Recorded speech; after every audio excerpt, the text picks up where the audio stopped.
Hi, I'm DuEwa Frazier, and you're listening to episode 47 of Nerdacity podcast. Today, my guest is poet Maya Marshall. Maya earned her BA at Loyola University of Chicago and her MFA at the University of South Carolina. She is the author of the debut full-length poetry collection, All the Blood Involved in Love, published by Haymarket Books in 2022, and also the chapbook, Secondhand, published by Dancing Girl Press in 2016. Maya Marshall currently teaches at Adelphi University in New York and recently was the Creative Writing Fellow in Poetry for 2021 to 2023 at Emory University in Georgia.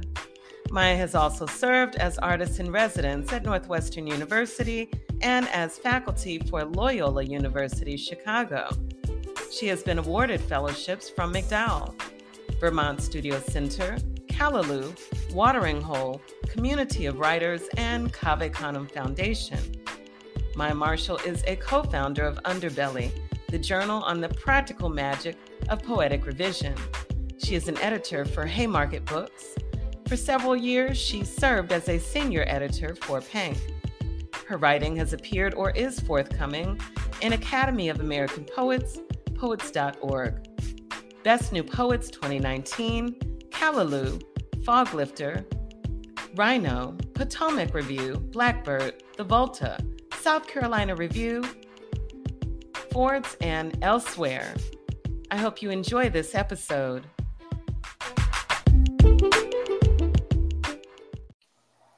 Greetings, Maya. How are you? I'm well. It's a pleasure to speak with you today.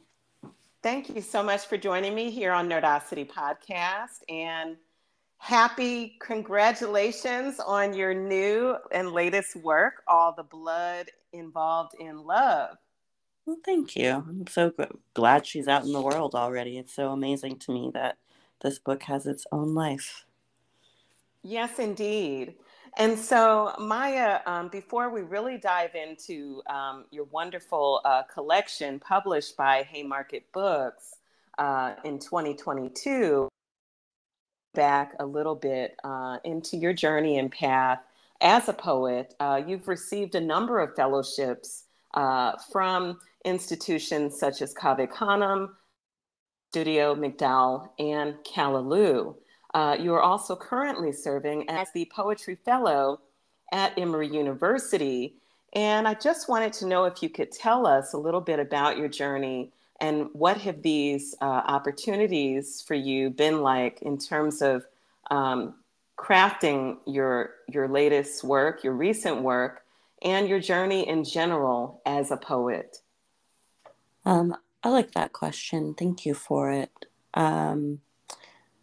I had a plan for myself. I wanted to become a poetry professor, which I've done. And Emory was the most recent and in some ways the most important springboard for me.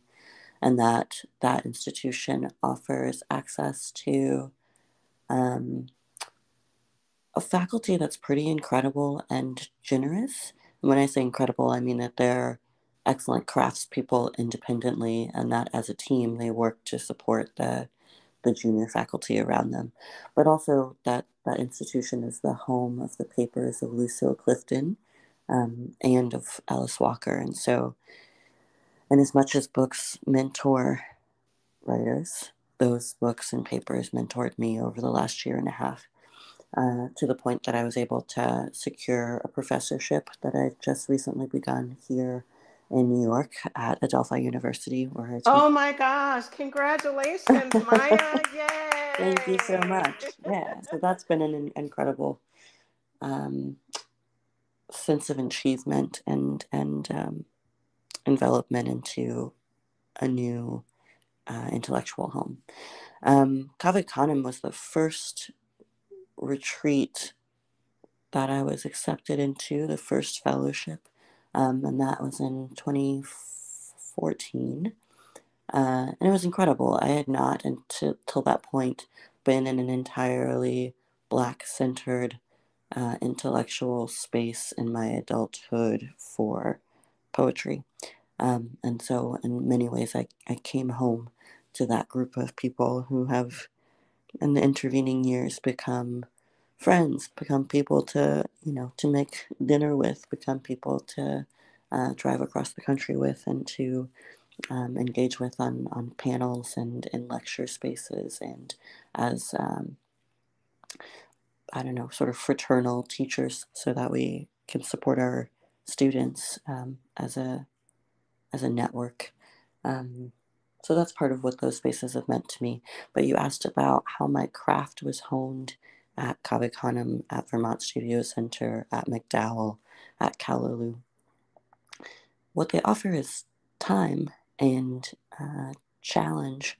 They offer a space where the assumption is that we as writers are able to meet the challenge and to speak to the moment as members of the discourse, not as some entity outside of it.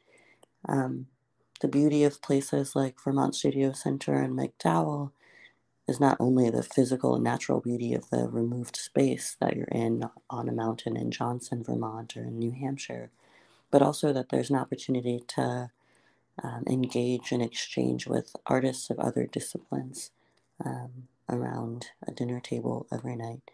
And there's time to be quiet in a natural space where you recognize yourself as part of the ecology of the forest.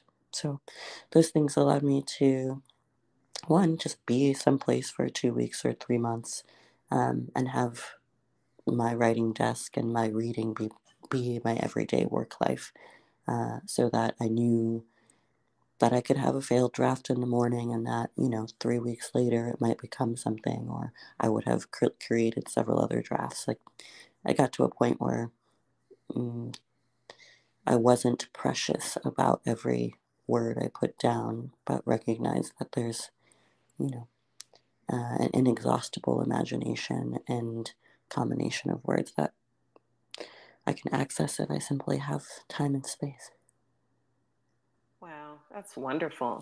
And it sounds like, it just so was seamless for you, flowing from one space in terms of getting that nurturing and support for your craft to another, and bringing you to the point where you are now as a professor.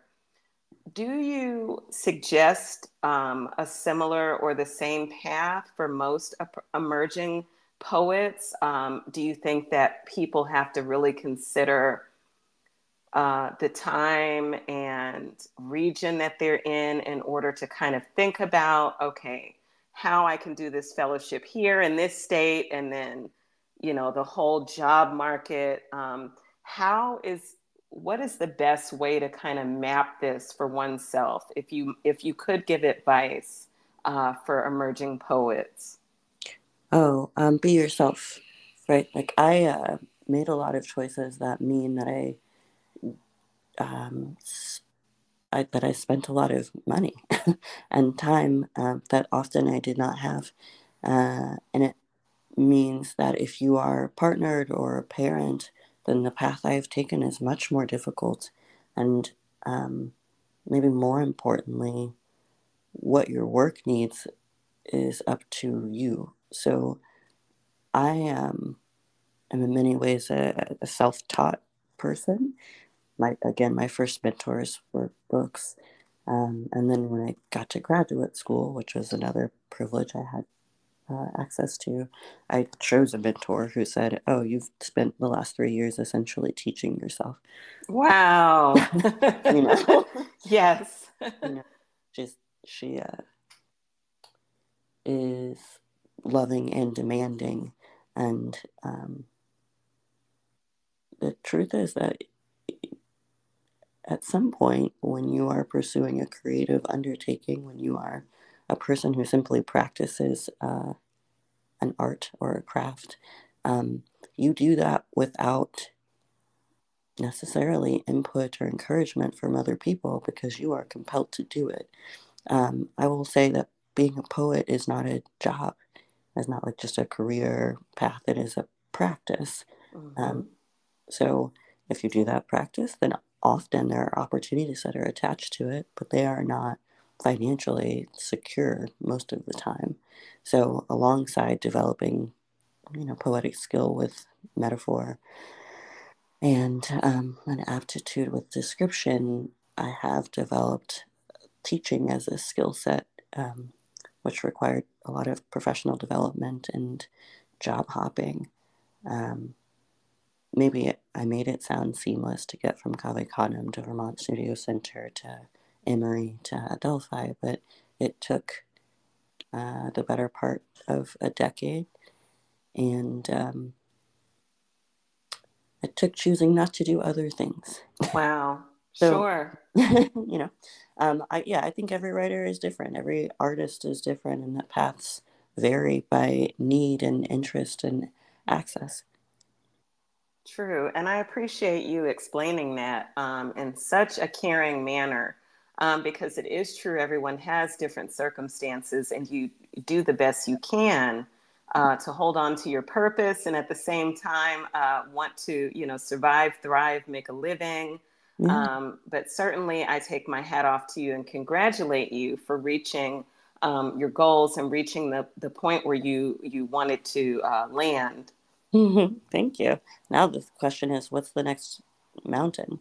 But I think Do you prepare for the next mountain while you are still, digesting the current one? I think the move for me is just to like slow down and do the thing, right? Hmm. Like just follow the work. So, you know, what I've developed is a practice of writing poems, and so I'm doing that consistently. And the beauty of teaching creative writing is that the questions of it are always front of mind. That I'm sort of explaining to undergraduates and grad students what inquiries I'm making, and I'm reading their work as freshly as possible.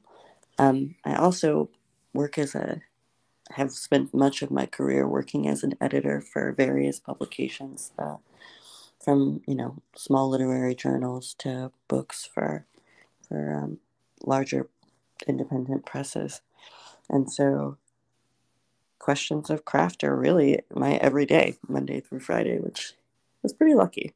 It makes it hard to separate being a writer who's just exploring from being an editor who's trying to refine. That's difficult to write without also editing simultaneously, but that's a worthwhile undertaking. Anyway, Sure. It's a wonderful skill because not everyone who writes can also edit effectively. Do you find that? I know that I cannot edit myself, and I recognize that they're different skill sets. Being, teaching and editing and writing are different skill sets that sometimes work the same part of the brain. So one needs a little break from each of them in order Sure. to do the others. But I'm not able really to speak to what other people's capabilities are, but I do think it's difficult to do them both simultaneously. Sure. And Maya, you previously published a chapbook titled Secondhand, and that was released in 2016 by Dancing Girl Press. Before we really dive into your current collection, can you talk about um, your growth and development as a poet between your first chapbook and then now your latest work? The blood involved in love, in terms of, was there a difference of inspiration?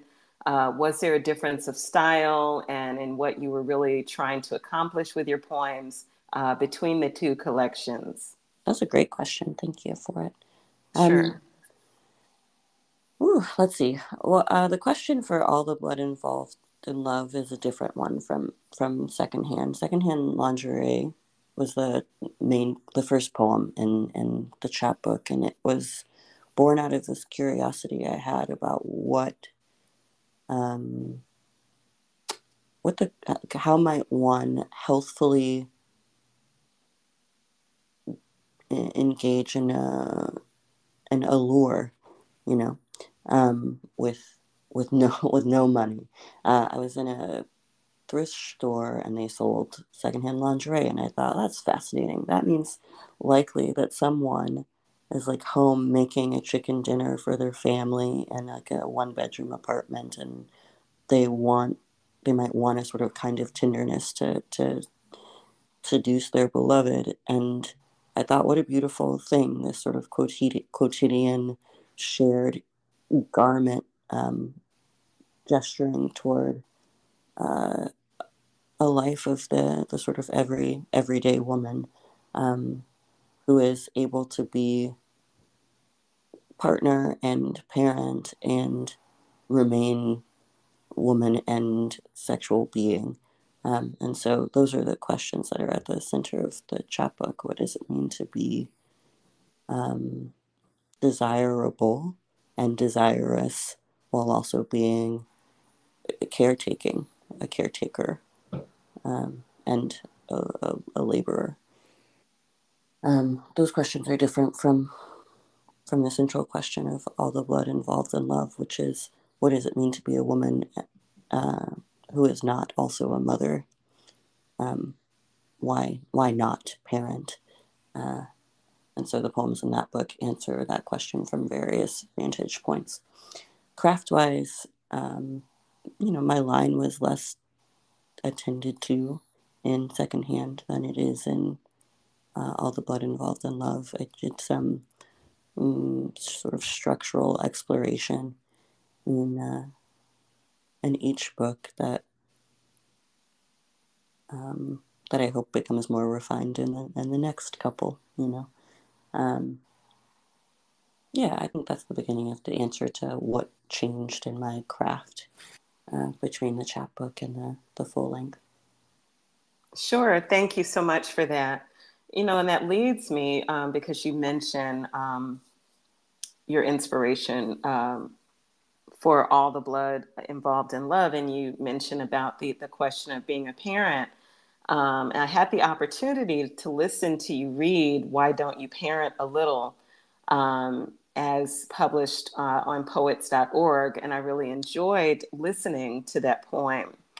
And so now thinking about your current collection, it's described as an urgent and evocative collection featuring complex and compelling poems about the choices we make surrounding home, freedom, healing, partnership, and family. So I'd love for you to talk more about the the time range that it took for you to craft the poems that became the final book for this collection, as well as the various themes that appear in the book and your overall inspiration. Sure. I mean, the oldest poem in this book it was probably 10 years old when the book came out last year. Um, and, they say your first book is the book you've been writing all your life, right? And so those themes, because they are focused on family and race and sexuality, are themes that I've been mulling over and growing into and out of since, I was a kid.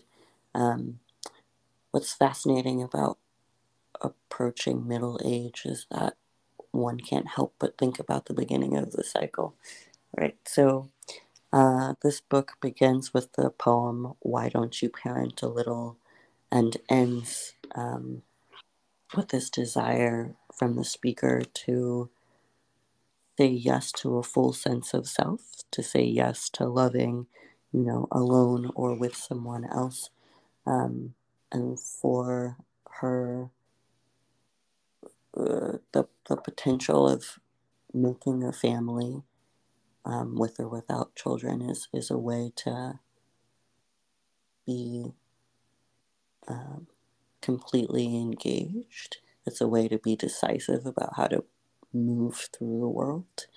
Um, and so I think, in as much as the first book is like a coming of age, this book has taken on the central questions of this woman's life as she decides how to be um, childless and queer and caretaking and loving and a good daughter. Um, and as a poet, I've approached those things with approaching various spaces. Like there are poems of place here around the poet in a kind of rootlessness, right? So there are poems about massive road trips. There are poems about being in bars as a sort of transient. There are poems about a childhood home or several childhood homes because there is not just the one. And the way that it's organized, you get a sense of this speaker's past and then a connection to the larger world around her. And so there are poems about the nation, about the United States. And then there's this sort of figurative move to the sea, to this exterior place, this place outside of the United States. Yeah, I think this book takes on a whole life. And so craft-wise, it moves around. And it took all of the 10 years or 35 years or 40 years of living to get at some of those questions. I think that answers your question. That's connecting what was the practical amount of time that it took to write this book, and what are the what do the themes have to do with that?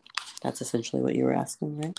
Yes, Yeah. and you did beautifully, and you have several poets, wonderful poets who we all know of, who have promoted the work and written beautiful quotes and blurbs. And poet Araceli Germain says about your collection that it is a lyrical work of psychological temporal complexity gripped by questions of freedom, trauma, desire, imagination, and possibilities of Black girlhood and womanhood in the United States. I wanted to ask you, because what struck me about several of the poems in this work, as you talk about various aspects of what women grapple with, whether it's to birth or not to birth, to be a mother or not to be a mother. Why is it that it feels, and I'm speaking from my perspective, but I'd love to know what you think. Why does it feel that womanhood or Black womanhood has become so political of late and so bothersome for others in our society and even, globally? Well, that's a bunch of big questions. Let's see. Why does it feel that Black woman has become so political and so bothersome to other folks of late? I think when there is a major push or, say, a pendulum swing toward attention to a group that has historically been marginalized, that means that the attention is not on the group that has historically been the majority, and that creates some tension for the group that's used to a status quo that is upset.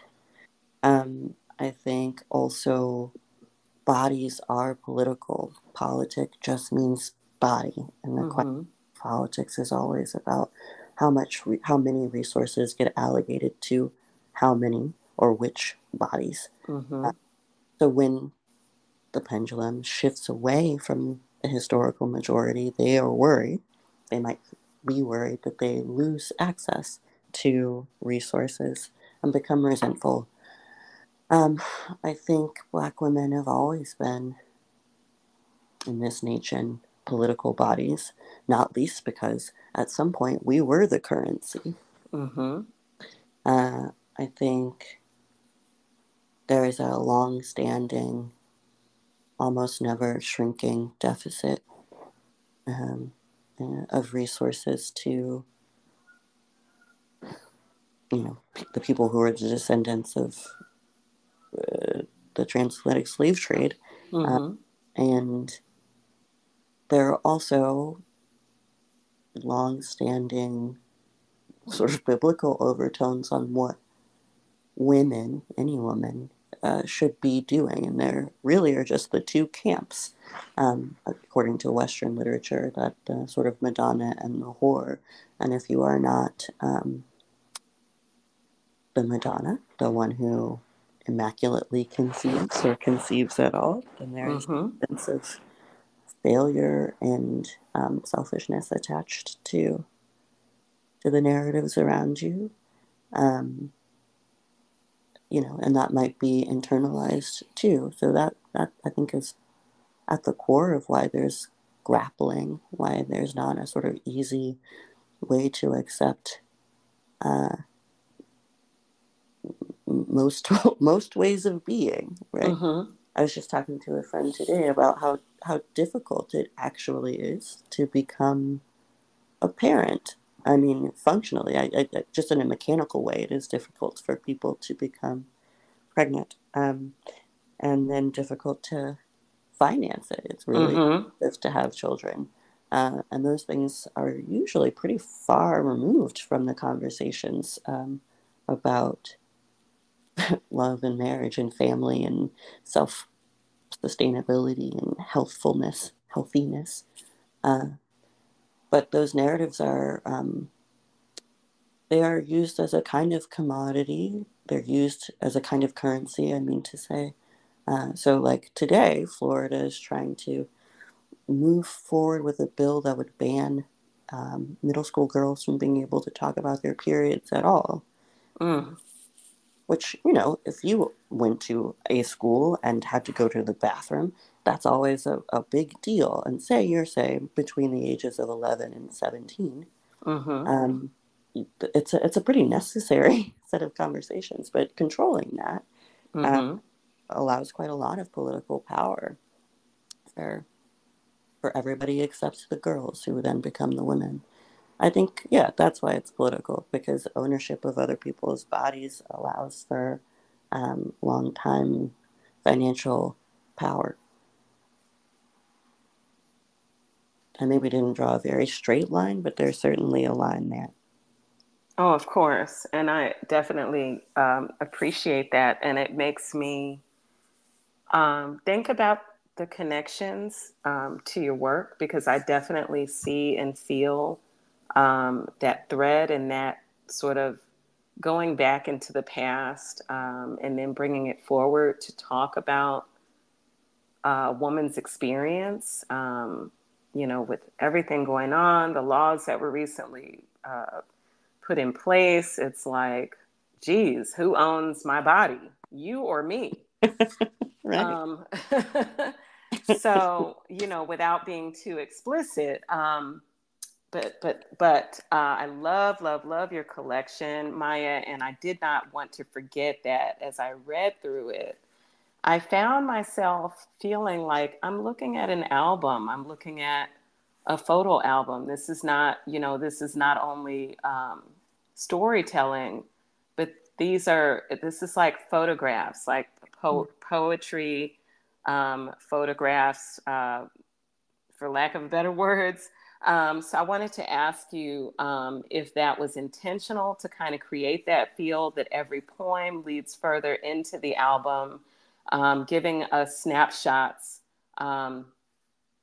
into either a woman's experience, or at least personally, introspectively, interacting with others, whether in partnership and love, or with family, or even in society, grappling with the way society puts these expectations and, the question of what is your purpose? If you're not a mother, then what are you? Can you speak about that? Sure. I will start on the most pragmatic level. The writing that I try to pursue is vivid and concrete and sensory, because that's the writing that tends to be most memorable, and it is the sort of most present craft challenge ahead of me when I sit down to see what I think. My tendency is to stay heady and abstract, And my practice is to get as concrete in details as I'm able to. When I am apprehending a poem, which for me leans pretty narrative most of the time, rather than lyric, though there's always a sort of balance between the two. I can see what I am describing, and so I try my best to render it. But also, I was a kid raised in galleries and museums, and some of the poems in this book come from like are just ekphrastic poems, and those are marked as such. But I am literally describing at least a moment in an image, and then building a narrative around that. Uh, Can you explain, just for the audience? And sure, what an can ekphrastic you? is? Yes, please. Yeah, Mm-hmm. ekphrastic is the practice of creating an art piece in response to or in conversation with an existing art piece, usually across genres. So for me, I write poems in response to visual art, and in this context, those are photographs. One might write an ekphrastic piece in response to an album or a piece of music, and they might just say paint something. But that's all I mean when I say it. Uh, Thank you. yeah, happy to.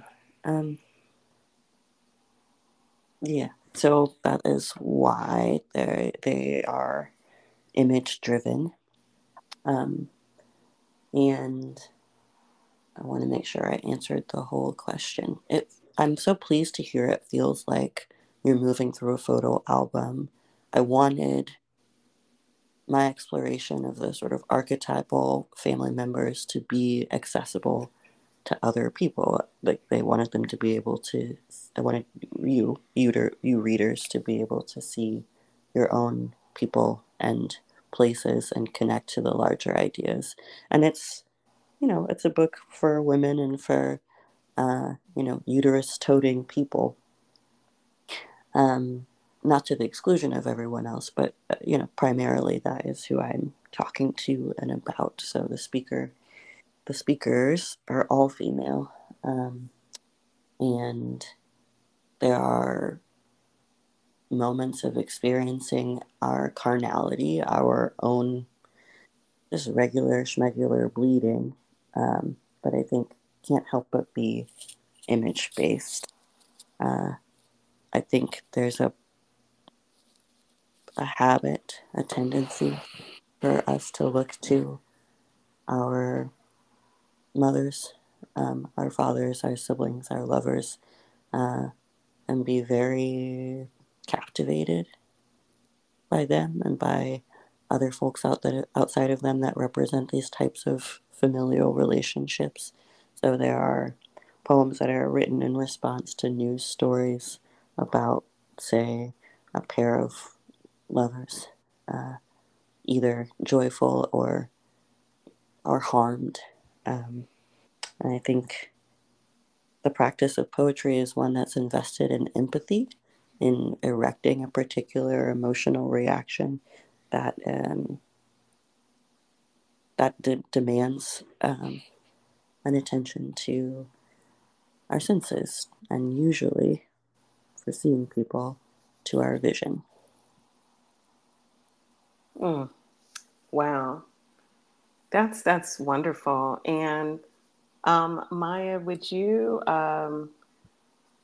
be so gracious and kind to bestow us and with a reading of some of your work from this collection? I'd be happy to read some poems from this here book, All the Blood Involved in Love. And would you be able to either before or after, again, talk about somewhat of your inspiration, like even just a little bit on each work on each poem? Sure. Um, Okay. just to keep continuity with the conversation thus far, I just mentioned writing ekphrastic poems, or poems directly in response to photographs, and then writing poems directly in response to newspaper articles. I'm going to read one of each of those now, beginning with, let's see, Lavender Menace considers the lovers in the photograph. which is written in response to a photograph called Teddy and Chris, taken by the photographer Preston Ganaway. That photograph was in an exhibit called Southbound that was mounted in North Carolina in 2018, I think. So, Lavender Menace considers the lovers in the photograph. The men nestle 1 inch in to the cleft of his love's thighs.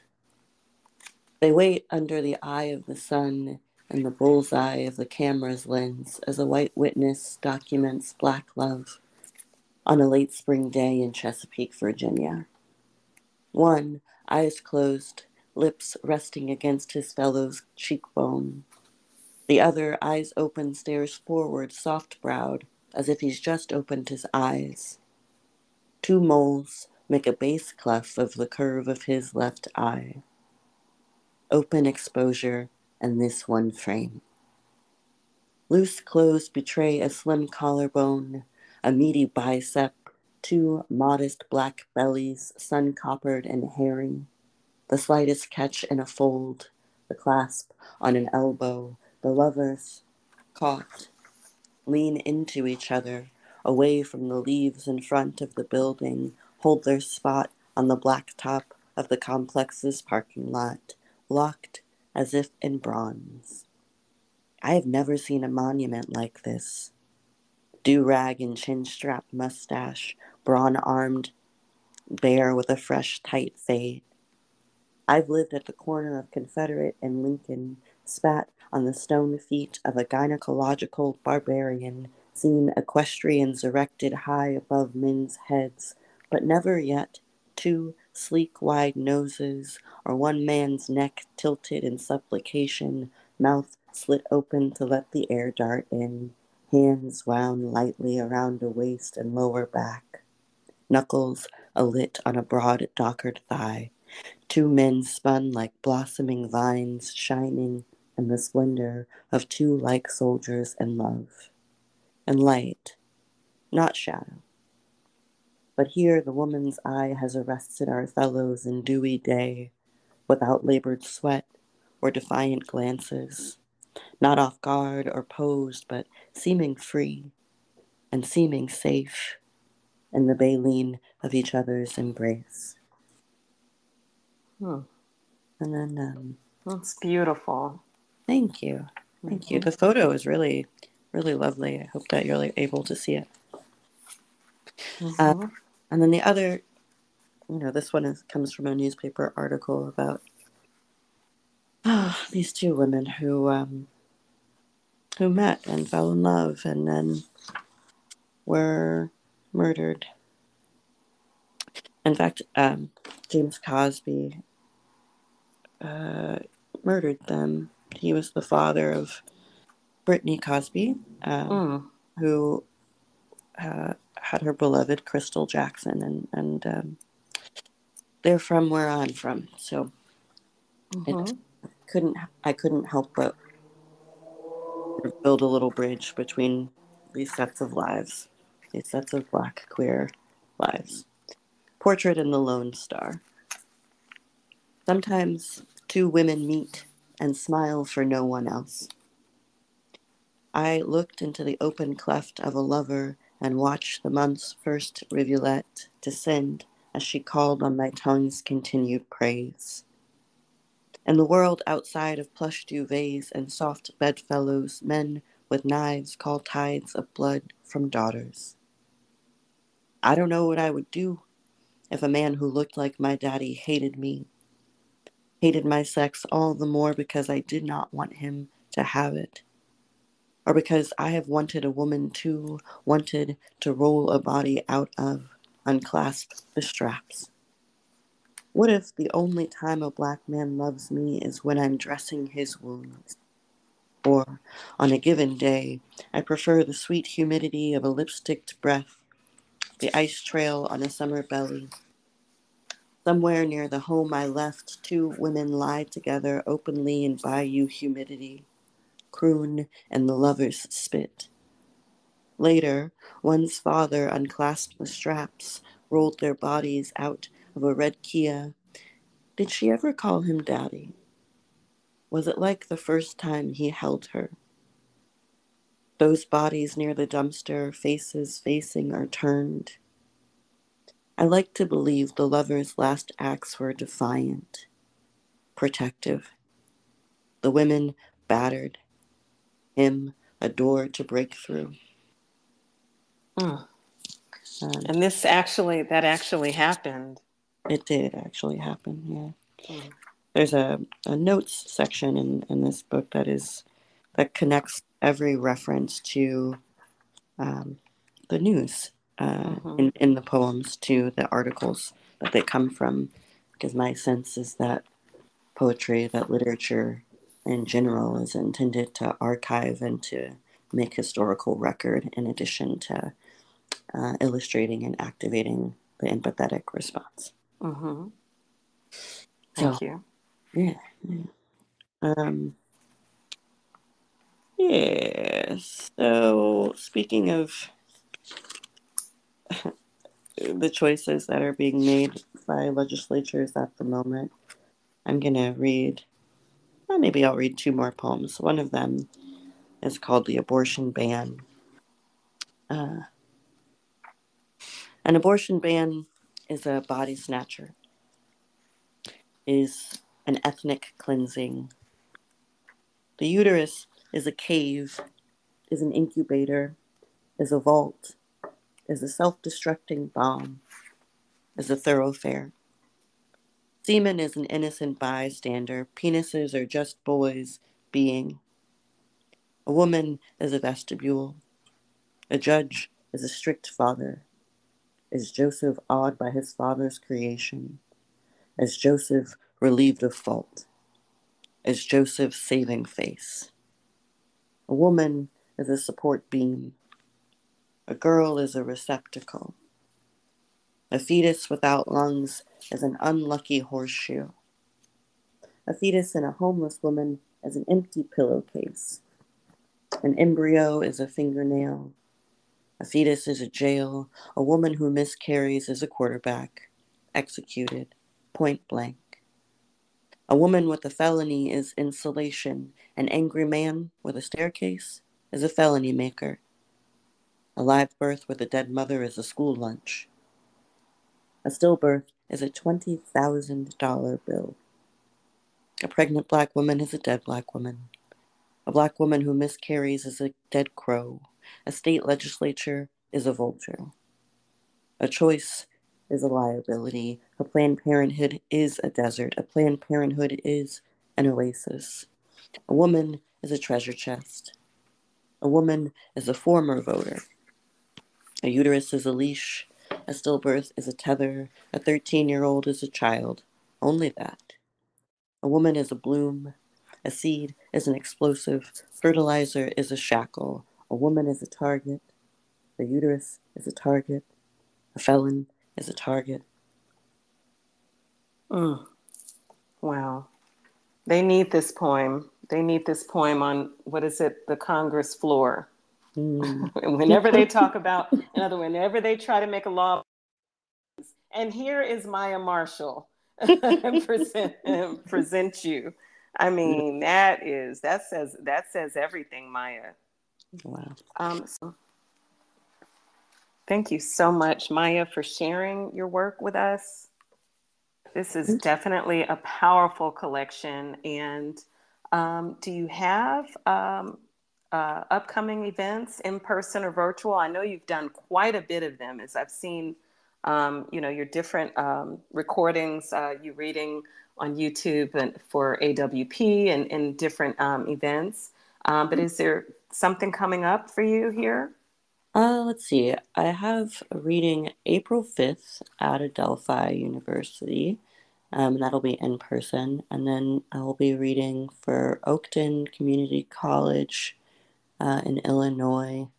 That'll be a Zoom reading, and that'll be April 27th. But I will keep my website, mayamarshallpoetry.com, updated with events and happenings.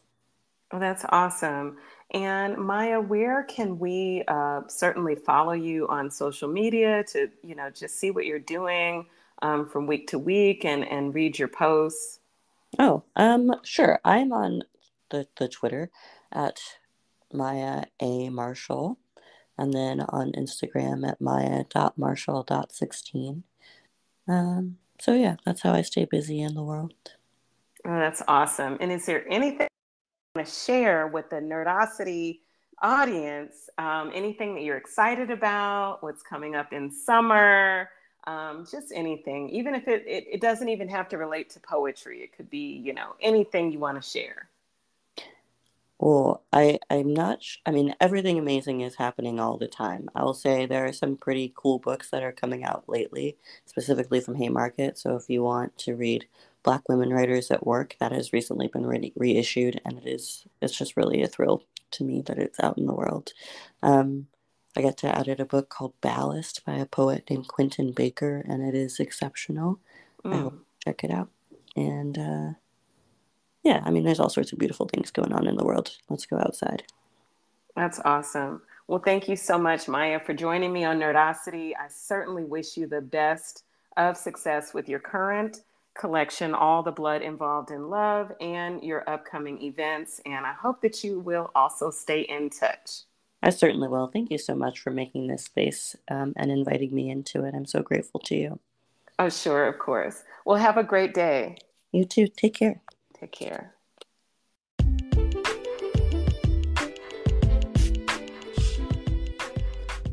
And you were just listening to Nerdacity Podcast, episode 47, featuring poet Maya Marshall in celebration of National Poetry Month.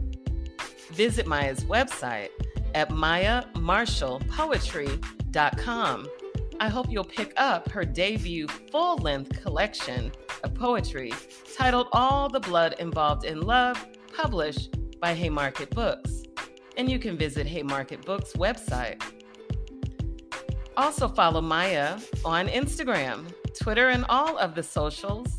And hope you'll connect with Nerdacity Podcast and DuEwa Frazier on Instagram at Nerdacity Podcast, or tweet me about this episode or other episodes, or even future podcasts you'd like to hear at Nerdacity Pod 1 on Twitter. We also now have a Facebook page, Nerdacity Podcast with DuEwa. And feel free to visit my author website at DuEwaFrazier.com. If you're so inclined to give a small donation in support of future episodes, feel free to send donation to anchor.fm/DuEwaFrazier/support, or visit other websites that we have, including YouTube, and you'll see how to further support, follow, and subscribe. Nerdacity is also now featuring on all of the major podcast platforms, including Spotify, Apple Podcasts, iHeartRadio, Stitcher, Radio FM, and also, again, YouTube and Anchor. Thanks so much, and stay tuned for future episodes.